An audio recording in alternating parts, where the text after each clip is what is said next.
Chère auditrice, chers auditeurs, bienvenue sur ce nouvel épisode bonus du podcast du site de voixpoétique.com.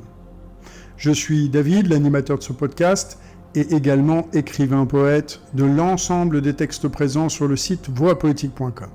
Et aujourd'hui, nous allons explorer ensemble ce que devient la parole humaine lorsque le soleil s'éteint en plein jour. Ce mercredi 12 août 2026, en fin d'après-midi, début de soirée, l'ombre de la lune touchera la Sibérie, frôlera le pôle et glissera sur le Groenland, effleurera l'Islande, puis traversera l'Atlantique pour venir mourir sur les côtes d'Espagne à l'heure exacte où le soleil s'apprête à se coucher. 2 minutes et 18 secondes de nuit absolue au point le plus favorable. C'est ce dont nous allons avoir le droit. Depuis nos fenêtres françaises, c'est vers 20h20 à peu près que nous verrons un soleil rogné jusqu'à l'os, réduit à un fil de lumière posé sur la ligne d'horizon, et le jour prendra cette teinte de cendre chaude que personne n'oublie jamais vraiment ensuite. Alors voilà, les faits sont posés. Ce qui m'intéresse, bien évidemment, est ailleurs. Depuis 28 siècles, chaque fois, cette chose arrive. Un poète, quelque part, saisit une plume, un stylo, un pinceau, et tente de dire l'indicible. L'éclipse a produit de la poésie avant de produire de la science. Elle a même produit, si l'on regarde bien, l'un des tout premiers gestes lyriques de l'Occident. Je vous propose de suivre cette longue traînée de textes depuis les îles grecques jusqu'aux forges andalouses pour comprendre ce que le soleil dérobé fait à la langue des hommes.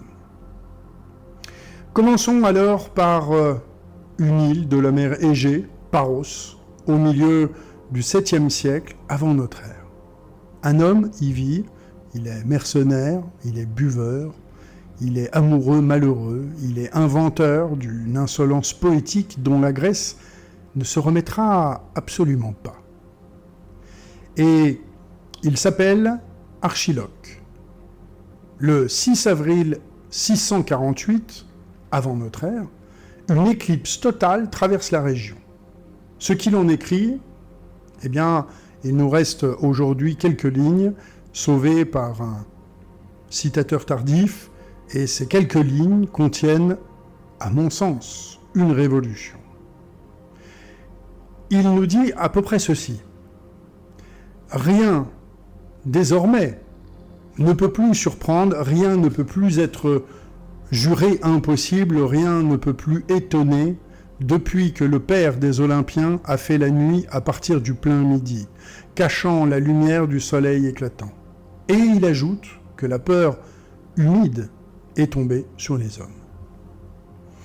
Si vous le voulez bien, arrêtons-nous sur la mécanique de ces vers, parce qu'elle est vraiment admirable. Archiloque n'ouvre pas sur le phénomène, il ouvre sur ses conséquences logiques. La première chose que produit l'éclipse dans son poème, c'est une modification du régime du possible. Ce qui vient d'arriver n'était pas dans la liste des choses qui arrivent. Donc, la liste est caduque. Donc, finalement, plus rien ne saurait être réellement exclu. Le poète part de la catastrophe cosmique pour aboutir en 3 vers à un vertige épistémologique. Il pourrait pleurer, il pourrait même supplier, mais il choisit de raisonner, et son raisonnement est bien plus effrayant que n'importe quelle lamentation. Puis vient l'image centrale, faire la nuit à partir du midi. La formule est d'une très grande brutalité, et une brutalité de forgeron. La nuit y devient une matière que l'on tire d'une autre matière, comme on tire le bronze du minerai. Le verbe travaille le temps comme un métal. Et le midi, dans la conscience grecque, occupe une place particulière. C'est l'heure blanche. C'est l'heure sans ombre. C'est l'heure où Pan s'endort et où l'on ne doit pas troubler les sources. Et c'est précisément là qu'Archiloque plante son couteau. Reste la peur timide, l'adjectif qu'il a choisi accroche parce qu'il déplace la terreur du domaine moral vers le domaine physique. Une peur qui mouille, qui suinte, qui a la consistance de la sueur froide. Eh bien, notre poète refuse le mot abstrait et prend le corps par la peau, si puis-je dire. Il y a là toute une école de poésie contenue dans une épithète, celle qui préfère la sensation au concept, et qui traversera les siècles jusqu'aux imagistes du XXe siècle, sans jamais perdre de sa force. Ce qui me frappe surtout dans ce fragment, c'est l'absence totale de consolation. Aucun dieu n'est prié, aucune explication n'est proposée, aucun ordre n'est restauré à la fin. Le poème s'arrête sur le tremblement. Archiloque inaugure ainsi une lignée qui va très loin, celle des textes qui tiennent leur pouvoir de ce qu'ils refusent, de refermer la blessure. 2 siècles plus tard, une autre éclipse, une autre voix, et aussi, je dirais, un tout autre tempérament, et je parle de Pindare, qui est le poète officiel des vainqueurs olympiques. C'est l'homme des odes triomphales et des généalogies héroïques. Et il se trouve à Thèbes, le 30 avril 463, avant notre ère, lorsque le jour s'éteint. Et il compose alors un péant dont il nous reste l'ouverture, et cette ouverture est l'un des plus beaux commencements de toute la poésie antique, parce qu'il s'adresse directement aux rayons du soleil. Il l'appelle mère des yeux, astre suprême, et il lui demande ce qu'il a bien pu méditer en se dérobant ainsi au plein jour. Puis il énumère les fléaux possibles, annoncés par ce signe, la guerre, la ruine des moissons, la neige, la révolte, l'inondation, avant de s'interrompre et de refuser d'aller plus loin dans la prophétie. Vous avez remarqué le geste ? Pindare, lui, parle au soleil. Il ne parle pas de lui, mais il lui parle. Et cette bascule change absolument tout. Le phénomène naturel devient un interlocuteur doué d'intention, capable de méditer quelque chose, capable de comploter dans son coin en quelque sorte. La question posée n'attend donc aucune réponse, mais elle instaure une relation. Et on a ici un des gestes fondateurs du lyrisme, l'apostrophe adressée à ce qui ne peut répondre. Et l'éclipse en fournit ici l'occasion la plus pure, puisque l'astre y manifeste pour la première fois quelque chose qui ressemble à une volonté propre. L'appellation « mère des yeux » mérite qu'on s'y penche un petit peu plus, parce que, à mon sens, elle renverse la relation ordinaire entre l'œil et la lumière. En fait, nous croyons voir le soleil, et Pindare rappelle que le soleil nous a fait voyants, qu'il a engendré nos yeux, que la vision est sa progéniture, en quelque sorte. Retirez-le, et vous ne retirez pas seulement un objet du champ visuel, vous retirez la condition même du champ visuel. L'éclipse devient alors une amputation de la faculté plutôt qu'une disparition de l'objet. Toute une phénoménologie tient dans cette apposition de seulement 3 mots. Et puis, il y a ce silence final, ce refus de terminer l'énumération des désastres. Le poète officiel, l'homme des commandes et des cérémonies, s'arrête au bord de la prophétie comme on s'arrête au bord d'un puits. Et il y a dans ce recul une forme d'intelligence poétique qui est peut-être la plus haute. La conscience que nommer complètement le malheur reviendrait finalement à l'appeler. La poésie grecque connaît cette prudence, cette manière de laisser la phrase inachevée pour ne pas donner de prise au mauvais sort. Et nous retrouverons ce mouvement à des milliers de kilomètres et de nombreux siècles de là, chez d'autres poètes confrontés au même ciel. Car les Grecs n'ont pas eu le monopole de la stupeur. Parce que bien avant Archiloque, dans la Chine des Zhou, un fonctionnaire anonyme composait un poème que le livre des Odes nous a transmis, et qui commence par une simple date. On est au 10e mois, à la conjonction, le premier jour du cycle, et le soleil fut mangé. L'événement correspond, selon toute vraisemblance, à l'éclipse du 29 août 776 avant notre ère. Le poème chinois procède d'une toute autre manière que le poème grec. Là où Archiloque frappe et disparaît, l'auteur du livre des Odes déroule une longue plainte politique. Il constate d'abord que la lune s'était déjà obscurcie peu avant, puis que le soleil a subi le même sort. Et il en tire une conclusion qui n'a absolument rien de céleste. Le désordre est en bas. Les rivières bouillonnent, les montagnes s'effondrent, les hauteurs deviennent vallées et les hommes au pouvoir ne corrigent rien. Vous savez, ce que je trouve remarquable, c'est qu'ici tient la construction du parallèle.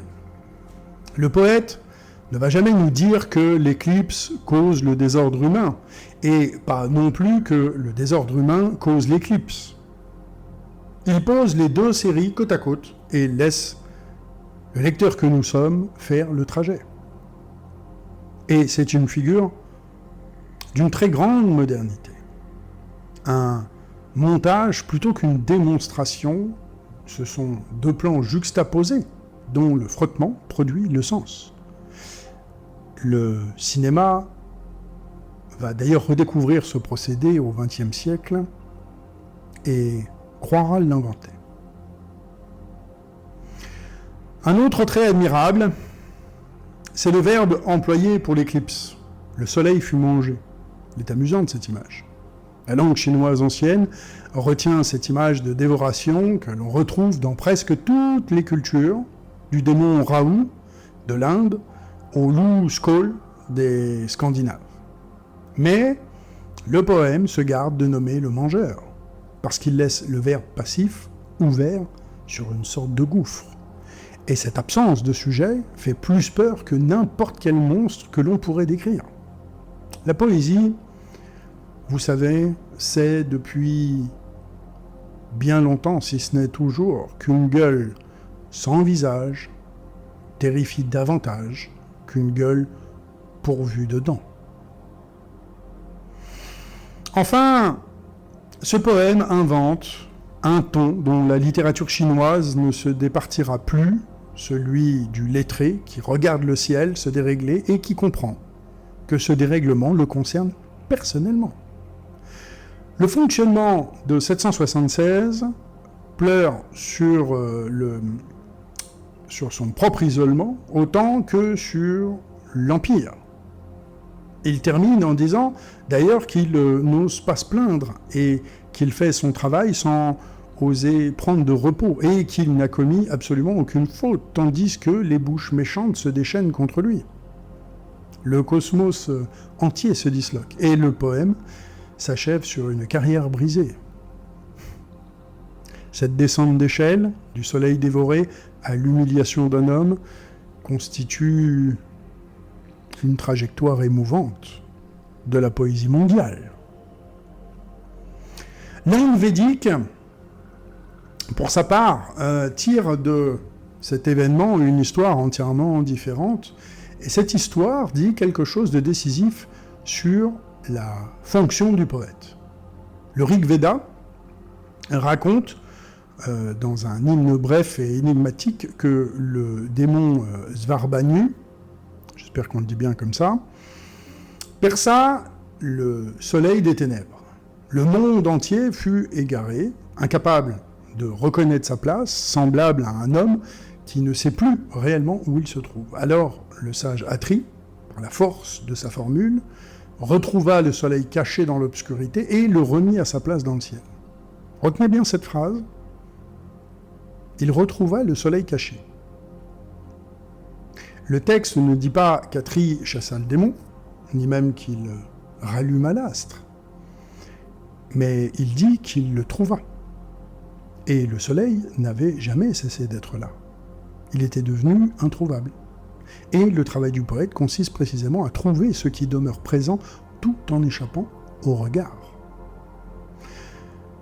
Voilà, ça a été formulé il y a plus de 3000 ans. Et la définition la plus exacte de l'acte poétique que je connaisse vient d'être citée. L'hymne ajoute un détail que je trouve tout à fait sublime. Atri y parvient par la 4e formule, après que les 3 premières aient échoué. 3 échecs et 1 réussite. La poésie védique glisse ici une vérité que tout écrivain, je pense, reconnaîtra, c'est celle du tâtonnement, des versions que l'on abandonne, du poème qui ne vient qu'à la 3e tentative et dont on ne sait pas pourquoi, là, tout d'un coup, il vient. Et le mythe cosmique se double d'une poétique du travail, en quelque sorte. Et il y a plus. Dans cette tradition, ce que le poète manie s'appelle Brahman, terme qui désigne d'abord la formule efficace, la parole qui agit, retrouver le soleil, relève d'une opération verbale. Là où le fonctionnaire chinois constatait et pleurait, là où le grec s'effrayait ou interrogeait. L'Indien, lui, agit par le langage. Et il va réparer l'ordre du monde. 3 attitudes devant la même ombre, 3 définitions possibles du métier de poète. Et nous n'avons pas fini de nous partager entre elles. Alors faisons maintenant un grand saut, un saut considérable, jusqu'à une chambre londonienne du milieu du XVIIe siècle où un homme aveugle dicte à sa fille des vers qu'il ne relira forcément jamais. John Milton a perdu la vue vers 44 ans à peu près. Dans la grande tragédie de sa vieillesse, il prête à Samson enchaîné chez les Philistins une plainte de 6 mots qui a traversé la langue anglaise comme une lame. Ô ténèbres, ténèbres, ténèbres, au milieu de l'éclat de midi, ténèbres, sans recours, éclipse totale, sans le moindre espoir de jour. L'expression éclipse totale surgit là encore une fois dans un poème avant d'appartenir aux astronomes. Et elle y désigne une cécité.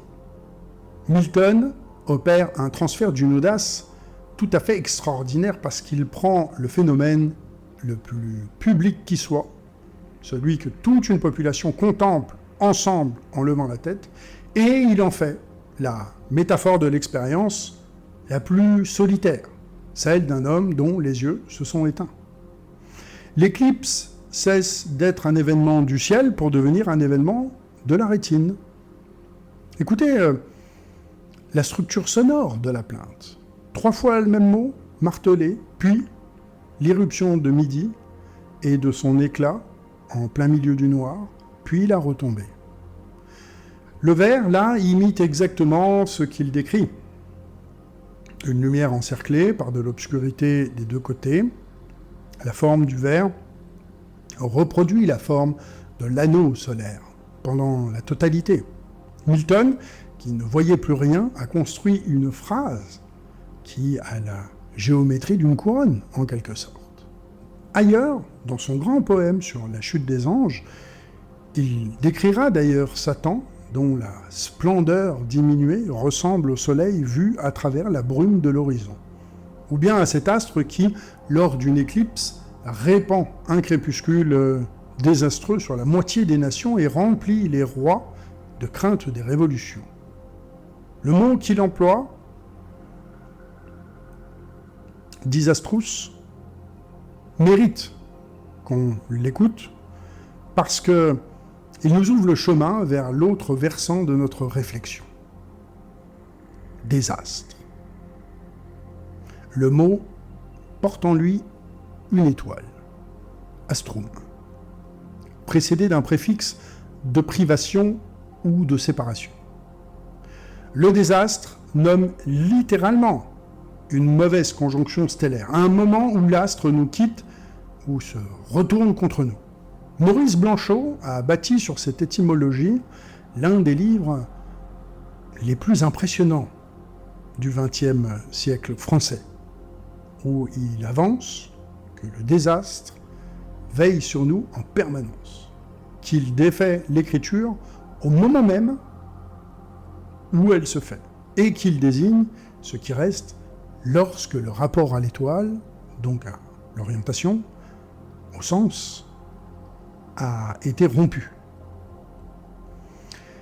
L'éclipse offre à cette pensée son image certainement la plus littérale, parce que nous nous orientons par le soleil depuis que nous marchons debout. Toute notre géométrie mentale, l'est et l'ouest, le matin et le soir, le devant et le derrière du jour, découle de ce point mobile dans le ciel. Le voir s'effacer revient à voir se dissoudre le système de coordonnées dans lequel nous pensons. Voilà pourquoi les animaux se taisent pendant la totalité, pourquoi les oiseaux rentrent au nid, pourquoi les vaches reprennent le chemin de l'étable, parce qu'ils obéissent à une carte que quelqu'un vient d'effacer. Georges Bataille, dans un texte bref et incandescent des années 30, a poussé d'ailleurs la question tout à fait ailleurs, parce qu'il observait que le soleil demeure l'objet le plus abstrait qui soit, tant qu'on n'essaie pas de le regarder, et qu'il devient d'une horreur insoutenable dès qu'on le fixe. Ce que nous appelons soleil dans nos poèmes est une chose que nous n'avons absolument jamais vue. Nous en connaissons les effets, bien évidemment, la chaleur, les couleurs qu'il donne aux choses, l'ombre qu'il projette, mais nous ignorons son visage. Ici, l'éclipse produit son paradoxe, parce que pendant les 2 minutes de totalité, et seulement pendant ces 2 minutes, eh bien, le soleil devient regardable. La couronne apparaît, cette sorte de chevelure de nacre invisible, tout le reste de l'année. Ces protubérances roses, accrochées au bord noir, ce halo d'une pâleur de perles qui n'a d'équivalent dans aucune autre expérience visuelle. Ceux qui l'ont vu, d'ailleurs, disent tous la même chose, qu'aucune photographie n'en rend compte, et qu'ils ont pleuré sans comprendre pourquoi. Autrement dit, le soleil ne se montre réellement qu'en s'éteignant. Il faut qu'il consente à disparaître pour que nous puissions enfin poser les yeux sur lui. Toute la difficulté de la vie spirituelle tient justement dans cette phrase, et toute la difficulté de l'amour aussi d'ailleurs, et probablement toute la difficulté de l'écriture également. Mais il y a une précaution qui s'impose ici, et je vais la formuler sans détour, parce qu'elle importe beaucoup. Sur le territoire français, le 12 août prochain, aujourd'hui même, je pense que je publierai ce podcast le matin même du 12 août, ou peut-être le 11, on verra.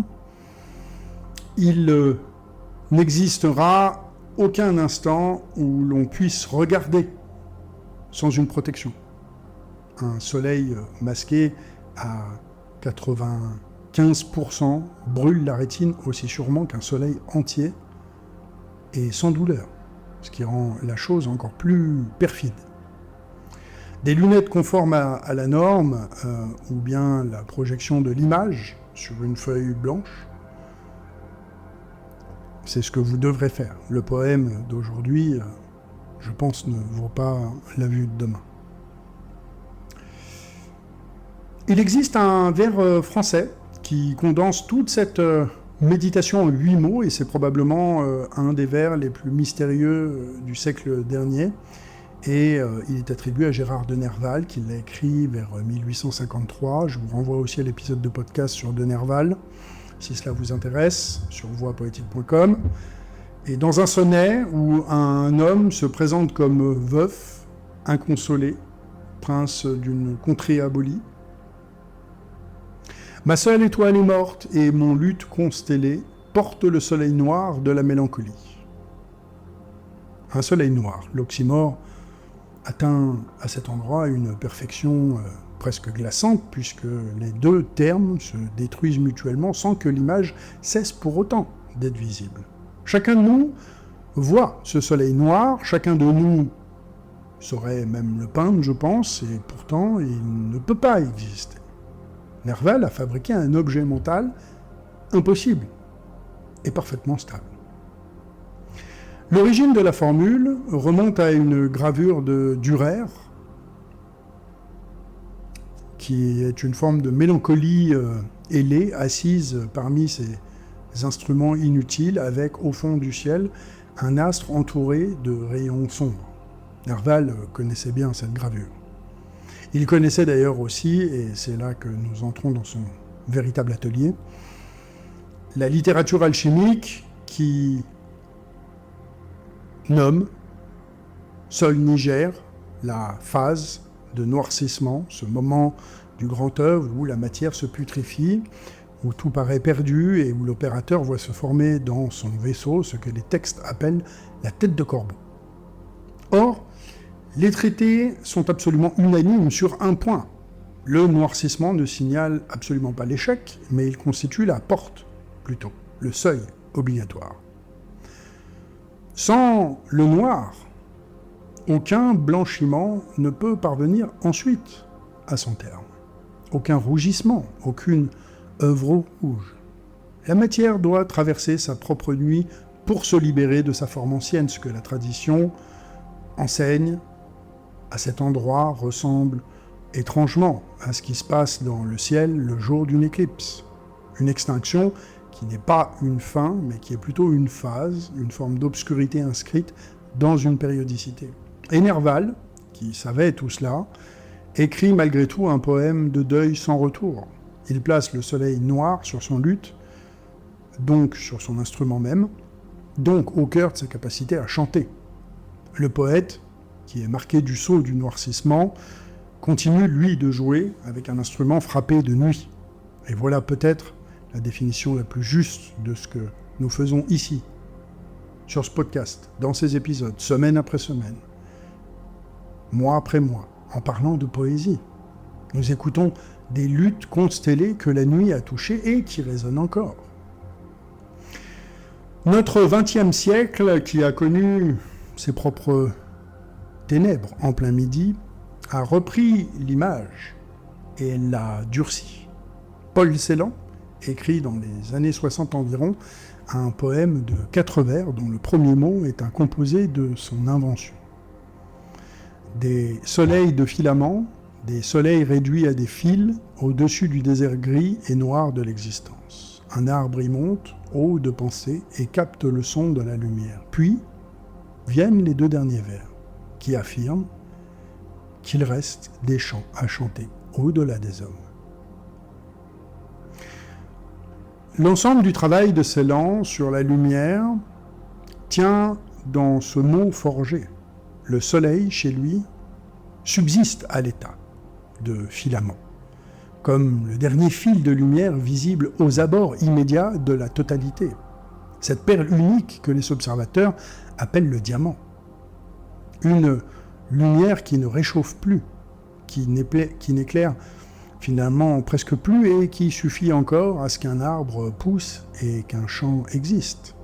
Celan écrit depuis l'intérieur de l'éclipse historique et il maintient contre toute vraisemblance qu'il y a encore des champs.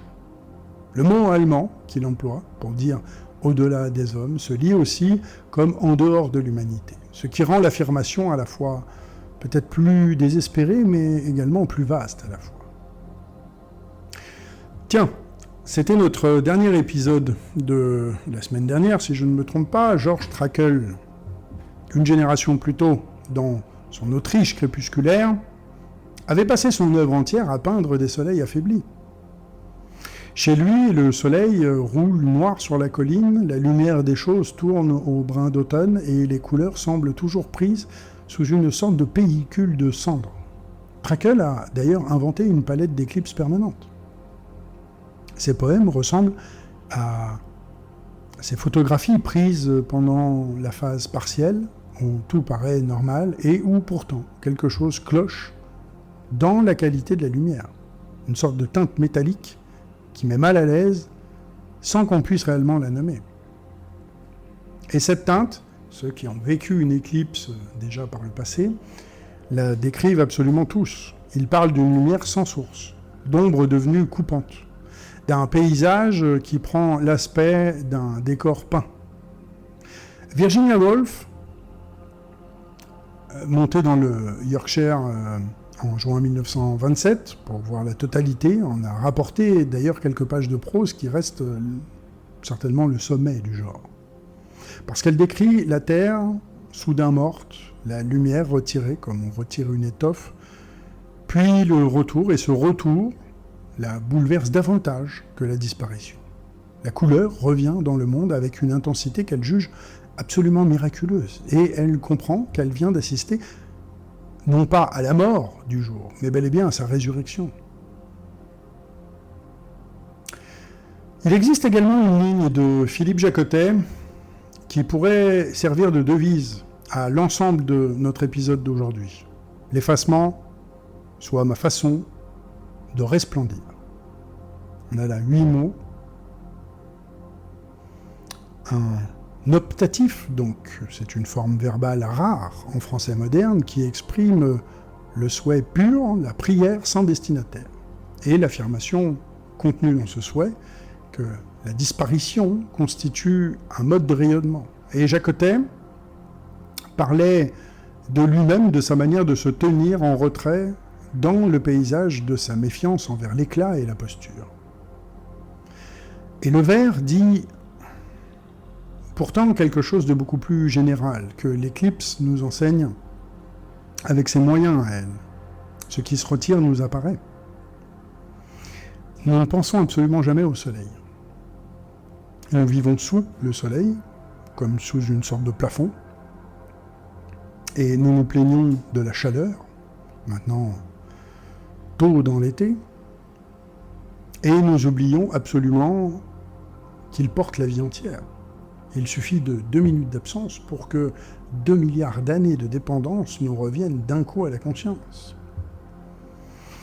Ce mécanisme régit nos vies bien au-delà de l'astronomie, parce que nous voyons la santé lorsqu'elle vacille, le pays lorsqu'on le quitte, et le visage aimé lorsque la porte s'est refermée. La présence continue produit de la cécité, et le manque produit de la vision. Toute la poésie de l'exil et de l'élégie, sur tous les continents, repose justement sur cette loi optique. D'où une conséquence pratique que je vous soumets. Si l'absence révèle si bien, l'exercice consiste à obtenir la révélation sans payer le prix de l'absence. Regardez une personne vivante avec l'intensité qu'on aurait après sa mort. Regardez le soleil de mardi prochain avec les yeux de mercredi soir. Simone Veil appelait cela l'attention. Et elle affirmait que l'attention, absolument pure, constitue une sorte de prière. Elle ajoutait qu'elle suppose la foi et l'amour et qu'elle exige surtout de suspendre sa pensée et de la laisser disponible, vide et surtout pénétrable à l'objet. Une éclipse produit chez tous ceux qui assistent cet état de suspension. Les témoignages concordent depuis l'Antiquité. Les conversations cessent, les mains s'arrêtent. Quelque chose dans le corps se met à écouter. Et nous obtenons gratuitement, pendant ces 38 secondes, ce que les contemplatifs cherchent pendant des décennies. La question devient alors de savoir ce que nous faisons de cet acquis lorsque la lumière revient. Ce 12 août 2026, l'ombre touchera la terre d'Espagne juste avant le coucher du soleil. La Galice d'abord, puis la Castille, Burgos et Léon. La vallée de l'Èbre, Saragosse, avant la Méditerranée et les Baléares. Un pays qui possède sur la lune et sur les ombres la plus grande poésie du XXe siècle. Je pense à Federico García Lorca, qui a écrit une romance où la lune descend dans une forge vêtue de nard et se met à danser devant un enfant seul. L'enfant la regarde encore, et lui dit de s'en aller parce que les gitans vont venir lui faire des colliers avec son cœur blanc. La lune répond de la laisser danser. Puis les gitans arrivent. L'enfant est mort dans la forge et la lune s'en va par le ciel en tenant un enfant par la main. Ce très joli poème constitue la plus juste description d'une éclipse jamais écrite par quelqu'un qui n'y pensait pas. La lune y descend depuis son ciel jusqu'au niveau des hommes. Elle vient danser sur leur lieu de travail, sur leur feu, sur leur forge, autrement dit, sur leur soleil domestique. Elle fascine et elle prend. Ce qu'elle emporte au terme de sa danse, là, ici, est un enfant. Donc un avenir. Donc de la lumière à venir. Lorca connaissait la peur andalouse devant la lune, cette croyance ancienne selon laquelle il ne faut pas la laisser regarder les nouveau-nés. Elle en a fait une esthétique entière. Une esthétique où l'astre blanc appartient à la famille de la mort et où le sang appartient à la famille du soleil. Et quand il forge sa notion de duende, qui est une force noire qui monte de la plante des pieds et qui donne à un chant sa vérité, eh bien il précise que le duende exige la présence de la mort, qu'il ne se manifeste que là où le fond est ouvert. Et voilà pourquoi une éclipse remue tant de monde. Elle met en scène, à l'échelle du ciel, la structure même de toute émotion esthétique forte. Une lumière traversée d'ombre, une joie qui sait qu'elle finira, et une beauté dont la durée est comptée. Les Espagnols, qui verront la couronne le 12 août au-dessus des plateaux de Castille, eh bien, assisteront à un spectacle organisé selon les lois exactes du Conte Jando. Terminons par le nord maintenant, puisque c'est là que l'ombre commencera son parcours européen. Edith Södergran vivait dans un petit village de l'isthme de Carélie. Elle était malade de la tuberculose depuis l'adolescence, elle était pauvre, isolée. Elle écrivait en suédois dans un pays qui parlait finnois et russe. Elle publiait des livres que absolument personne ne lisait. Et elle est morte à 31 ans. Et elle a écrit certains des poèmes, certainement les plus solaires de toute la littérature européenne. Et elle affirme, dans l'un d'eux, le triomphe d'exister, la joie d'être soi, de porter en soi le soleil et la solitude, et de tenir tout dans le creux de la main. Et elle dit qu'elle n'attend rien, que la vie lui a donné ce qu'elle demandait, et que celui qui a rempli son gobelet à la source de la vie, eh bien, n'a plus absolument rien à demander. Et cette femme mourante écrivait comme une souveraine. Et il y a dans ce cas une leçon qui vaut tous les traités du monde. Södergran écrivait depuis le manque total, et sa poésie déborde de lumière. Le soleil dont elle parle ne se trouvait pas dans le ciel finlandais, ni même dans son corps qui était totalement ravagé. Mais elle l'avait trouvé ailleurs, comme Atri le trouva dans les ténèbres du Rig Veda, par la seule force de la formule. Odysseas Elitis, à l'autre extrémité du continent, de notre continent, a passé sa vie à soutenir une thèse voisine, celle qu'il existe une métaphysique du soleil, que la lumière égéenne constitue une catégorie morale autant qu'un phénomène optique, et que la transparence coûte plus cher que l'obscurité. Il écrivait qu'il fallait une vie entière pour apprendre à dire simplement une chose lumineuse. Thomas Tranströmer, qui est un Suédois qui écrivait quelques poèmes par an et qui, frappé de paralysie et privé de parole, eh bien, continua de composer de la main gauche, a laissé une image que je vous confie pour en terminer là, terminer ici. Et il décrit dans un poème une voûte romane où quelqu'un lui souffle qu'à l'intérieur de nous s'ouvrent des voûtes après des voûtes à l'infini, que nous ne serons absolument jamais achevés et que cela vaut certainement mieux ainsi. Puis les larmes lui viennent aux yeux et il ressort au soleil. Alors, voyez-vous, voilà ce que je nous souhaite pour ce soir du 12 août 2026. Nous serons quelques millions dans ce pays à sortir sur un balcon, sur une pelouse, sur une montagne, ça sera mon cas, tout en haut d'une montagne, très certainement, et je redescendrai avec ma lampe frontale, avec le plus grand des plaisirs et la plus grande des joies. Eh bien, nous serons là à mettre des lunettes tout à fait ridicules, très certainement, à lever la tête vers un soleil qui est déjà bas, qui sera presque posé sur la ligne des collines, et nous ne verrons pas la couronne. La totalité passera plus au sud, sur les plateaux de Castille et les eaux des Baléares. Nous aurons droit à un croissant, à une lumière rousse et fausse, à des ombres bizarres sous les feuillages, à ce silence d'oiseaux qui étonne toujours. Et cela suffira très largement. Une éclipse partielle enseigne même peut-être davantage qu'une éclipse totale, parce qu'elle nous laisse dans notre condition ordinaire, celle d'être, qui voit un morceau du monde et devine le reste.